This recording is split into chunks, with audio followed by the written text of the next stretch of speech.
Real Dad Talk, episode 81, Fatherhood. Welcome everyone, Chris B here along with Rob K. What's going on, Rob? Chris, I don't know, man. The Knicks are out of the playoffs. The Pacers are going to win it all. What are we going to do? Wow. What we're going to do, we're going to introduce our guest. Absolutely. From LA in a minute, Evan Lovett. How you doing, brother? What's up, brother? Great. How are you? Thank you, guys. We've been trying to put this together for the longest time. True story. And the man has gone through a lot since that time. And LA's gone through a lot this time. LA's gone through a lot this time, but we got it together. But anyways, glad you guys can join us. Glad you guys can get the benefit of what you may or may not already know about. So, Evan, tell us a little bit about your podcast. Well, first and foremost, thanks for having me. And it was it was a long process getting this going together. So thanks for being patient and flexible. But LA's had a rough year, though. Come on. We had the January, there's the fires in LA. I mean, and now let's not talk about what's going on. So from fires to ice, I just thought of that. I'm not trying to be clever, but I'm not intended. but somebody's gonna use that's pretty good. Sorry. But in between, we had Hollywood's demise as an industry. It's been suffering for a while, but right now production is slowed to a halt. And I'm not a big Hollywood guy or movie guy, but the reason I bring this up is because that's LA's most important industry. It's the industry most synonymous with Los Angeles. And if you're not filming and having production in LA, a lot of people are out of work. A lot of people are struggling economically. And you're seeing that with the wave of business closures, with the wave of restaurant closures, historical restaurants, Pantry going back over 100 years, shutting down. Papa Cristo's 70 plus years shutting down.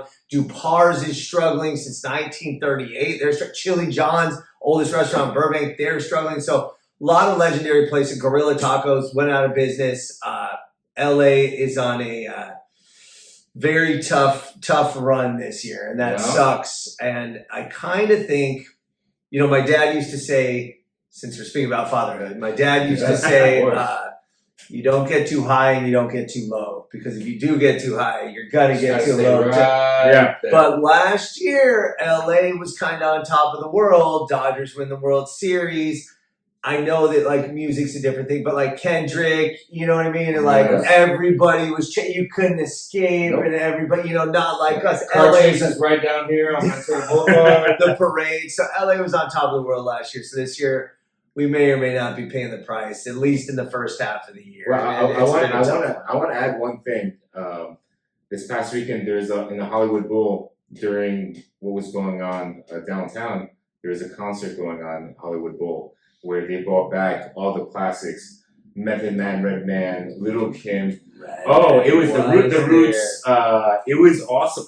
Bone Thugs and Harmony. So it was really cool. But the crazy part was, we're getting ready to go to the concert. We're watching on the TV what's going on in downtown, and then we're like, okay, we're going to the concert, because like the concert was amazing. This was on Friday? No, this was on Sunday night. Oh wow! And like we're going, and it was starting to get hot. It was like we're watching. Hot, but Sunday was the night where I felt that if it was gonna pop off, then that Sunday night. It was. I'm just. It was at the Hollywood Bowl, but it was a great time. It really was. Ignorance is bliss. No, it was like listen. I didn't want to miss it. This was a concert that was over 20 years in the making. But I want to ask you our first question. Yes. What's your dad's stats? Hold on, I will answer that. But I want to relate to the fact that when the fires first started, I think that was January 7th. Me and some baseball buddies, meaning dads of kids my son plays baseball with, we're going to the UCLA basketball game versus Michigan. Okay. And, UCLA is an iconic program, blah, blah, blah. And the fires had just broke out that day. And again, at that point, you knew they were bad, but this is LA. Fires happen every year.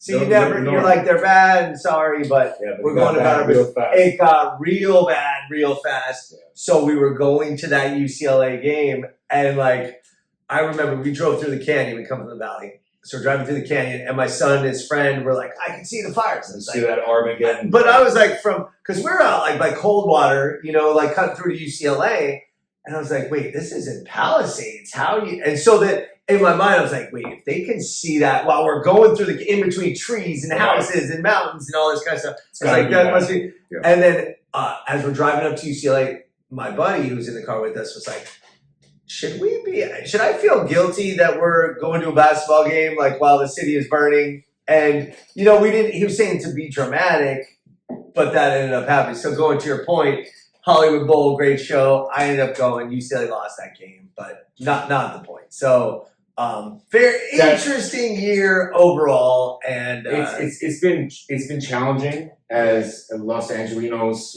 as we have from January to now, and I mean you've gone through a lot as well because some of the stuff's going on. There's a lot in his own personal life. Yeah, in your own personal life, and a lot of turbulence. I mean, you told it on. We had a burglary.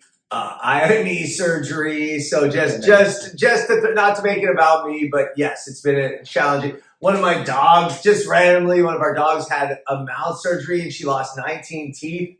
So what did that cost you? Did you actually really want to know? I do.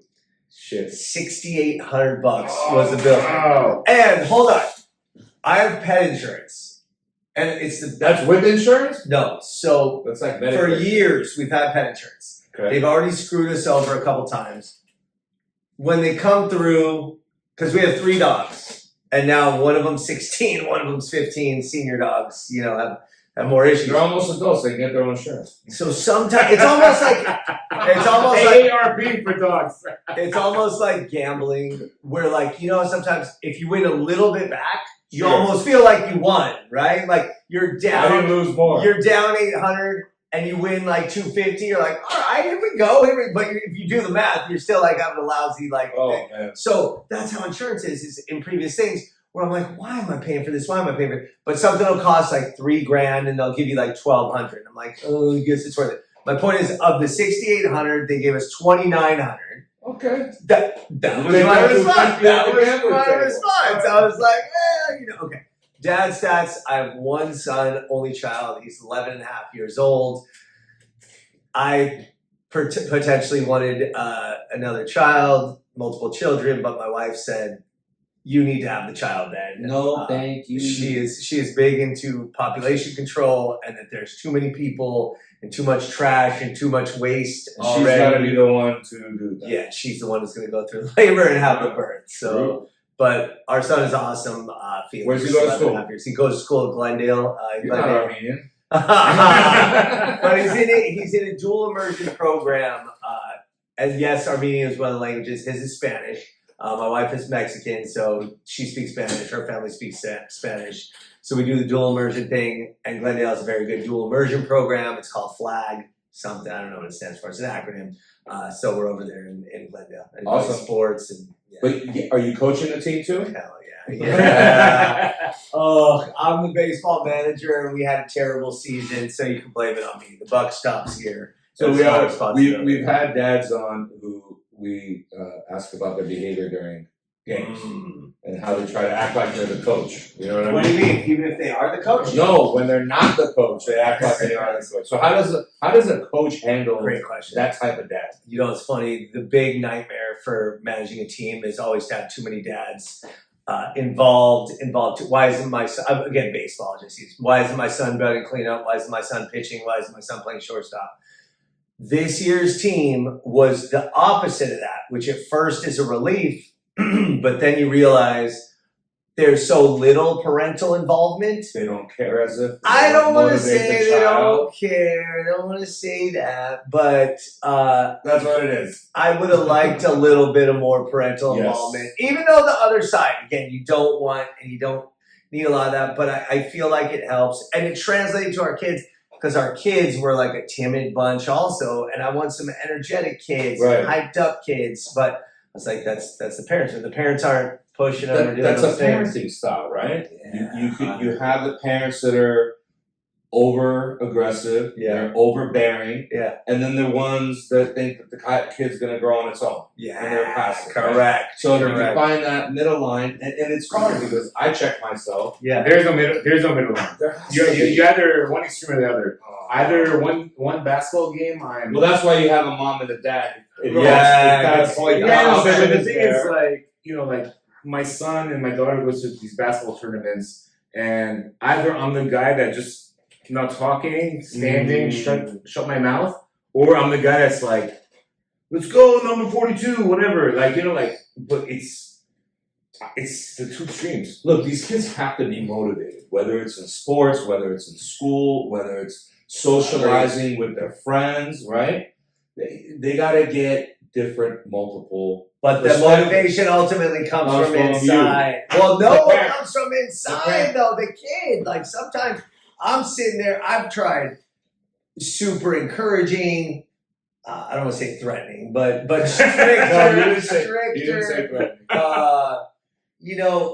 A wide array of motivational styles, Right. and I find that at least with my son, he really only responds when he wants to do it. Like, Well, he's and his that's own person. ultimately that's He's what his it own is. person. So yeah, But so, you're not gonna stop trying and Correct. stop Hell contributing. Well, Even when he's over 18, you're still gonna do that. Well, it doesn't matter at this point. I mean, I have a teenager. His graduation was yesterday, 8th grade graduation. congrats. Well, no, it's promotion. Sorry, I apologize. When It's a did, hold on, promotion. when did they change that? It's a Because promotion. I just don't know. I heard about it. When did they I change don't that? know. It's gotta be at least 3 years. Bro, I don't know. It's a promotion, but my daughter. all of a sudden, like they Yeah. never announced it, they Yeah. never made a thing. It's They a just started promotion. calling it, and everybody's on No board clue. with it. Sure. What So are they gonna do? Is high school graduation still? Or is high school also a promotion? it may be a promotion It is. as well. Okay, It all was a right, all right, promotion. all right. I'm glad you brought that up. And we make it a LinkedIn badge for that. Like you're like, I got a promotion in high school. Exactly. Like what the hell, bro? Exactly. But I want to ask you, with all that's going up, growing in LA right now. Yeah. Sorry, tongue twister. LA is going through a lot of turmoil, Correct. and we have children, young children under the age of 15. It's just we're really trying to engage them and promote positive energy. Of course. With all that's going on in the news, and I know my kid has been seeing everything that's going on in the news, and he's been asking me. He's an 8th grader. He's like, "Dad, what's going on? Like, what's going on in this world? Like, what's going on?" I don't know what to tell him. I'll tell you, man. I know you have a lot of knowledge. Like I said, Ugh. you have a lot of knowledge in this, and I'm not gonna go with that. But with you and your son, if he ever asks you, how does it go? How's that conversation? We are talking about it. We try to have open dialogue about it. Yes. Obviously, he doesn't understand all the concepts, fully. But at 11, I noticed from 10, and maybe tell me the difference with you guys. But 10 was probably the first year that I'm like, I'm like having real conversation. Sure. Again, not like Yeah. this, but where I'm like, all right, I don't need to There's an like, exchange talk of to thought. him like a kid. Yeah. Right, yeah. So now 11, it's even more, and I'm sure it's going to keep improving. But you have honest conversations. And here's the variable with me, and I think you guys both mentioned your children of immigrants as well. My wife is the daughter of illegal immigrants, and she and her sister even more so are very emotionally invested into this situation Of course, because they're like, dude, if this would have happened 40 years ago, we wouldn't be here. to begin with. Yeah, because they would have got. So it's a different thing. So we tell, and here's what's weird. Let's call it what it is. I feel like my son is growing up a little on the privileged side. I'm going to call it what it. We're not struggling paycheck to paycheck. My wife's family, she's like, we had 6 tios living in the garage, sharing one bathroom, and they were all working double shifts. And, everybody ended up making it and doing. And here's ultimately with immigrants, it's like, they come here to fucking work. Like, Right. are you kidding Yeah, me? Like, absolutely. that's the crazy thing. Absolutely. Nobody's coming here to lounge and get fat off the land and collect. Like, come on. But anyway, so they're like, at that point, people come with the good intentions and you explain that, but it wouldn't have come to fruition if that would have been happening 40 years ago, right? I agree. And so you explain that to him, but he's 11. He's in a good situation, in good schools. He's the only child, so he gets the attention. Even though he doesn't act like, well, he's actually not an only child personality, but you still get the benefits of it. Sure, So, the focus is on it. Yeah, so I don't think he understands the struggle And he or could. what the And ramifications he'll appreciate it later. really are. But he sees it and he's like, why are people protesting and is it unfair? And he's like, if somebody's trying to go to work, like, why should they get arrested? And like, I don't have a good answer for that. And then you'd be like, well, because they're in the country illegally. But like, what does that really mean? Why did they have a job? And all of these questions beget other questions. It goes to the why, to the why. And then it's funny, it's like why. all the employers need these employees too. You're like, well, why is it your restaurant? I'll tell you this story. And this isn't to do with something, but just real quick, example. We went to Wiener Schnitzel. Okay. So I was doing an episode of Wiener Schnitzel, which by the way started in LA in 1961. We were doing an episode of Wiener Schnitzel. We go to Wiener Schnitzel, and it was me and my partner, Hungry in LA, and he does the videos on my night. When it's nicer production, it's Hungry in LA. Eddie Sanchez, great guy. But we're doing the video outside, and the lady comes down. She's like, "Are you guys with ice?" And they were like, "No." Oh. Blah, blah. She's like, "Who?" And like you could see her. She literally is like, "Who?" And he's like, "Oh no, we're doing this," and like we're focused on the history of Wiener Schnitzel. Man. She's like, "Listen." She's like, "It's been me and the other girl that's in there. You know, Wiener Schnitzel's small, fucking." She's like, "It's me and her. We've worked every shift. This is on Monday." She's like, "We've worked every shift since Friday because there's no other employees that can come in because they're all afraid to come in." And it's like, that's just Wiener Schnitzel, which is funny because Wiener Schnitzel is also a corporate entity. So what about anybody that's paying cash or any of these other businesses? Or like, obviously now they're talking, even Trump's talking about the farmers and all this kind of, so the whole landscape changes and it's crazy. You always talk about the effect of the internet and social media. Yeah, on yeah. children. And Now, yeah. I know you Yeah. have extensive experience, but being the person that you are and being involved with the internet and the media, social media for as many years as you have, what is your criticism on access to social media for children? Hold on. We're gonna balance, right? Hold on.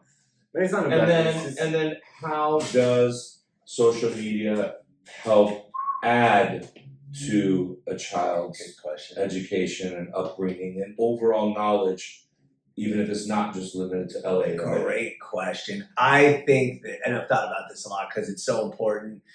And let me say this first, and I don't want to offend anybody. I'm glad I don't have a daughter because I feel that the pressures inherent with social media while raising a daughter have to be beyond anything I can comprehend just because of the peer pressure factor and even if it's something simple with it, and it's so dumb, but like the number of likes, like 100%. You know what I mean? It's such a dumb, stupid thing, but like it will.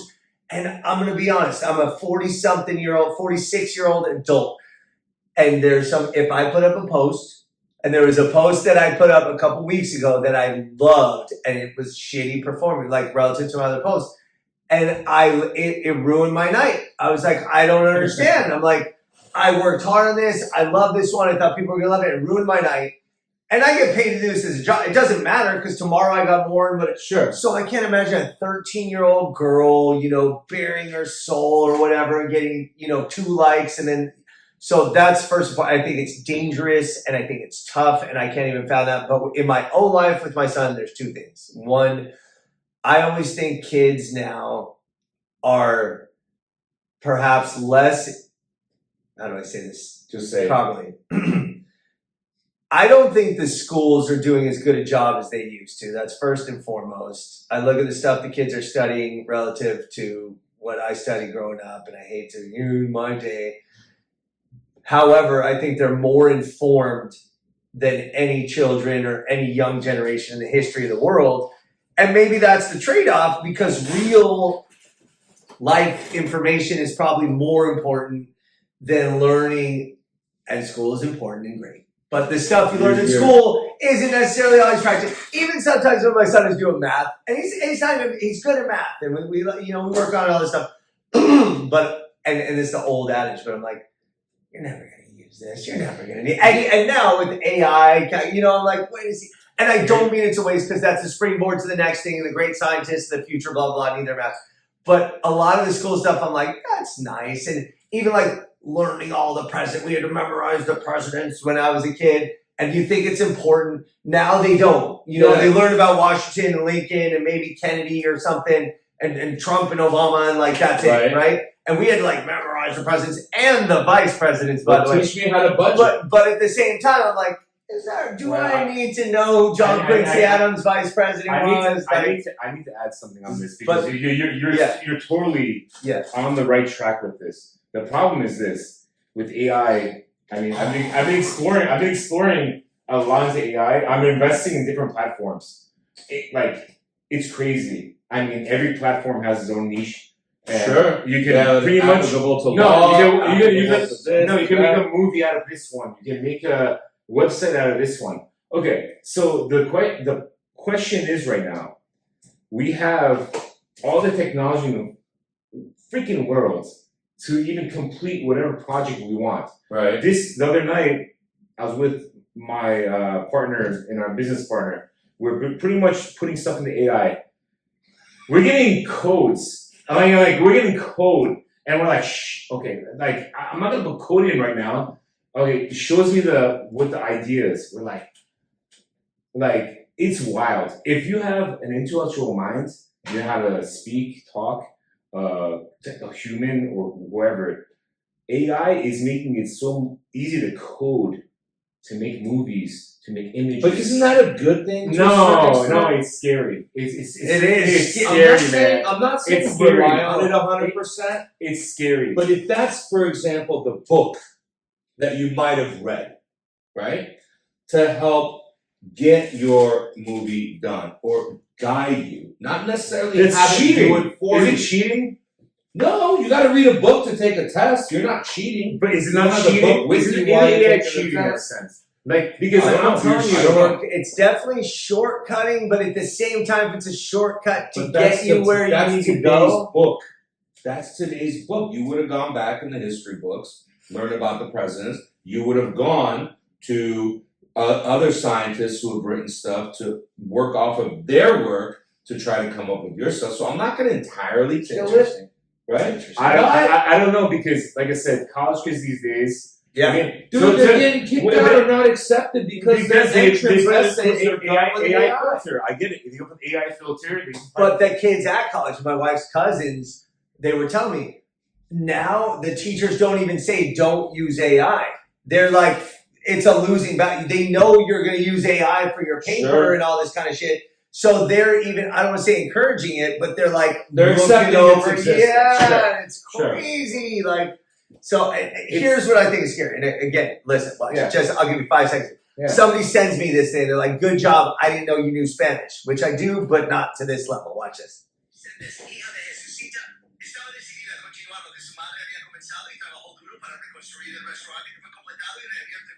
So this right here is LA in a minute in Spanish. And listen, I learned Spanish. I try to learn Spanish. I'm not completely fluent, but I'm pretty good. I can't do it like that. My point is, there's an AI that not just translated my video, but if you watch it, my lips are moving like saying the Spanish words, and I was like, "What the hell?" Yeah, but and it sounds like, but that's this thing. I'm like, this literally sounds like I would sound in Spanish.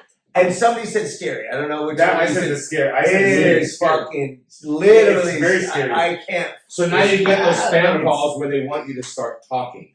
They're not even talking. They want you to say hello. Just on a spam call. What is there it? You As go. you speak. Okay. And then they're going to take that voice and they're going to utilize it. So I want to bring up improper ways. Okay, so I want to bring up a topic. I know it's not. Kids having cell phones, they have WhatsApp, they have whatever, Snapchat. I'm having arguments. My kids want. Bro, I would love to say what you're gonna say, but they just laugh at me. But it's crazy because they don't understand the information that's being sent. Correct. At the rate it's being sent. Yes. It's the volume. It's killing. Fire hose. It's killing. I didn't mean to interrupt. Actually, I always do. You always do. It's okay. It kills their patience level because they're being fed information at such a rate, and all they're doing is flipping through their phones. That's their expectation. Yeah. So to have them sit there for 3 minutes and have to listen to you talk to them about how you make an omelet, they're already done thinking, what am I going to do next? But anyways, go on. Yeah, sorry. So go. So I don't understand any of this. At this point, my son finally, I said, you could have it. My daughter, I'm like, they're both in one's starting middle school, the other one is starting high school. Okay. All their friends have it. All their friends. I'm the last one that's like, It's the hardest. That's the most difficult. It's if they jump off a cliff, are you going to jump off a cliff? Yeah, but the last one, I relate to. I'm sympathetic to this, man, because okay, and I didn't even ask you a question about social media. So luckily, my son, he's an iPad monster, but he also got his Apple Watch. But we got him the basic Apple Watch without the super functions.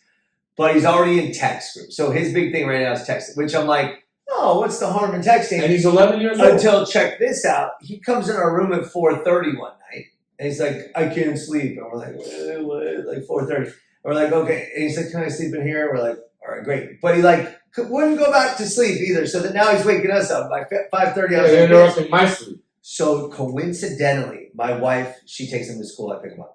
She was taking him to school the next morning, and his friend just coincidentally had to be dropped up. Like the parent was like, "Can I drop him off?" Okay. Go to him. So just ran. And my wife calls me after she drops off. She's like, I couldn't sleep last night. She's like, because so and so in the group thread started texting at 4 a.m. And I was because one of the kids at Chatterbox. Sure. He was like, I can't believe don't charge it. But I was like, dude, this is just. And that's harmless, like texting with your friends. But I thought, that's what I'm saying. I thought texting, I was like, oh, you should text. Are you the type it's the new hanging out, Are you the dad who will say, you know what, before you go to bed? Hell yeah. Hell yeah. I always say, I'm going to charge your phone. He's like, well, it's not in my room. What's better for your brain? It's not in your room. And I just say, it's better that it's not in your room. I'm going to take it and charge it in the kitchen. Yes. Right. You don't have to worry about it. Kitchen, my bedroom. I have him sneak into the kitchen. He comes in. And then I go, hey, got you. But social media, man, I don't. And again, your thing really connected with me because you don't want your kid to be an outcast. You don't want your kid to be last. I know it sucks and have a backbone and stand up for your principles, but I'm sympathetic to that. Where I'm like, you said I'm the last. I'm the only one of my so then I guess you pick your battles. You do pick your battles, yeah. So on one thing you might just say it's not worth it. Yeah. What's the harm?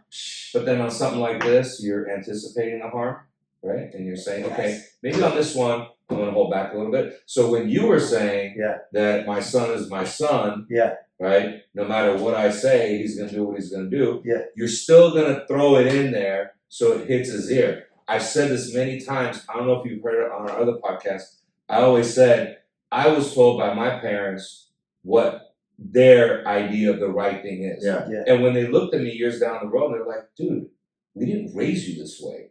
I'm like, take it easy. You gave us all the tools. We just hadn't decided to use them. Listen, right? As long as you file them away as tools, and it's funny you say that because my son sometimes I'll be like, he's not even fucking listening. You give some lecture, and you can see it in their eyes where but then it'll come back where one day, on littler stuff. Sometimes I'll be like, you need to work harder, you need to study, and he'll be like in one ear out the other. But then the next day or even a week later, I'll be like, oh, he was listening. So that's cool. So it's funny. Or it's like my daughter goes, I heard you. I said, you heard me. Yeah. But are you listening to me? She goes, Papa, I gotta go. All right, fine. Listening's half the battle. Yes. That's all it is, man. Yeah. So we're just gonna keep doing what we're doing. And I wanna mention Father's Day. Wow. It's coming up. Wait, I don't know if anyone's listening. It's Father's Day. Father's Day is Sunday. We wanna. To fathers. Hey, okay. To all their Happy Father's Day Happy on a Father's Day. Thursday. cheers. We want to say Happy Father's Day to all the fathers out there, Yes. and we appreciate what you do. This Kids appreciate what you do. This life even is though may not feel like it. This life is not easy. It's challenging life. I mean, especially wherever you live, but California, it's been crazy, man. Like I said, we've been talking for the past several months between the fires of LA, between what's going on There's downtown. always gonna be something. Bro, there's gonna be No, something. but it's different. We than got- the vibe. We gotta be everything. we gotta be positive. Yeah. We gotta be positive. We gotta stay positive. All the fathers out there, stay positive. And what are your plans this weekend? So I What try do to tell you- my kid. What are you guys doing this weekend? Yeah, it's fine. He has a big baseball tournament this weekend. He plays travel baseball. So we're going to Camarillo at 7 in the morning on Nice. Saturday and then figuring out when his games are on Sunday. Although we always see my dad passed away. We always see my wife's father on Father's Day, Sunday. So depending on his tournament, we're going to go out there to Rancho Cucamonga as well. So that's my father. On that, one of my daughters, my little one, has a game All right. on Father's Day. Good. She plays basketball. The older one has a game on Saturday, so that part of the day is done. So on Sunday, what we'll do is we'll probably go visit with my father, Yeah. and then we'll probably, hopefully, get to do something with me and my kids. Nice, man. What about you? For me, going down to Newport, Aw. visiting family. So yeah, just being with family. That's what it's all about. Just being with your kids, being with your mom and dad, your relatives. That's all that matters. So We, sorry. Yeah, for sure, man. On a last note, Yeah. and we always say this, if you can set aside 5 minutes at the end of your day and make sure that you're consciously recognizing and acknowledging what your child went through that day, and put yourself in a position where you don't allow your child to one day come and say, Dad, when I came to talk to you, or Dad, when I said this, you were too busy. Give yourself those few minutes so that you have the ability to remember and recall and respond to your child's questions when they ask them. Excellent. Right on, man. Right on. Excellent. Thank you so much. Thank What are you. your Evan, words of wisdom? Evan, because even You know what? This was great. I don't want to piggyback on that, but that was awesome. You gotta listen. You gotta make time. And look, for me, listen. This is the truth. I make my living on my phone. Okay, I do social media and I do a podcast, so I'm on the phone a lot. My usage rate is equivalent to a 16-year-old girl. I'm sure. When you get that report at the end of the week, the number boggles my mind. I hate that report. Yeah, I hate that report.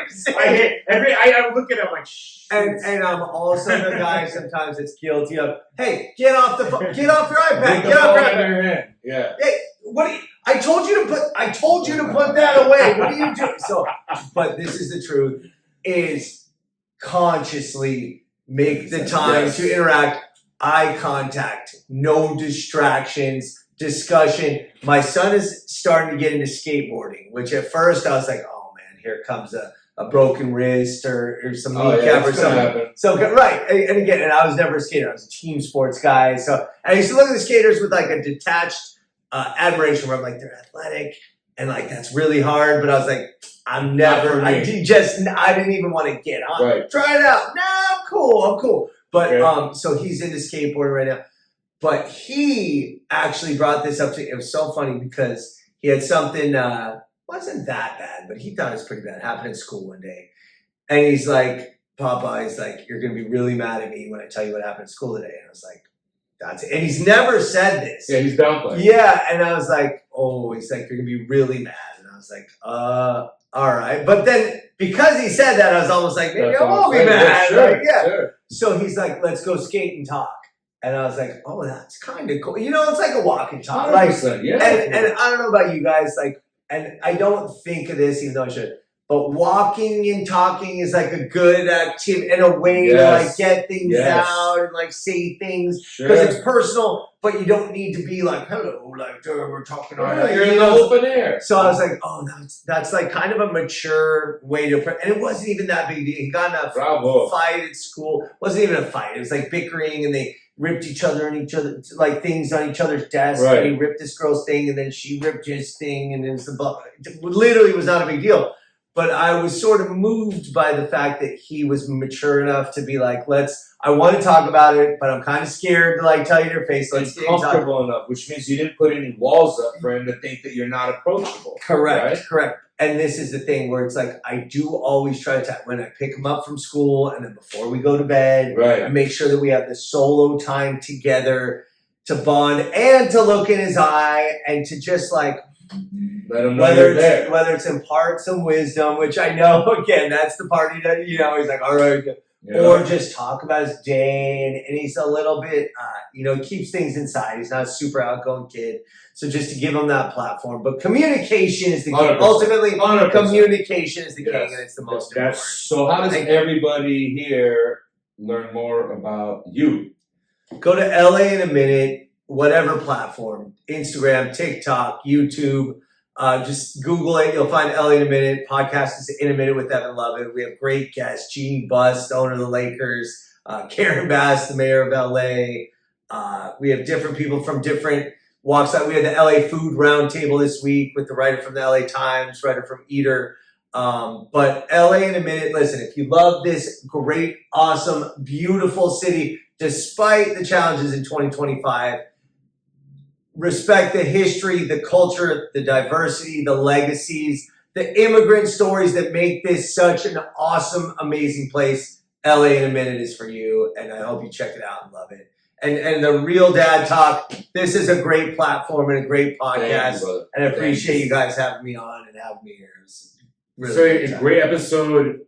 All us Angelinos out there, stay safe. Stay safe.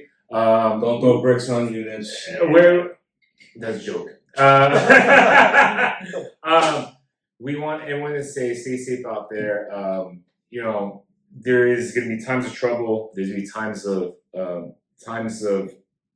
uncertainty. But we all got to stick together.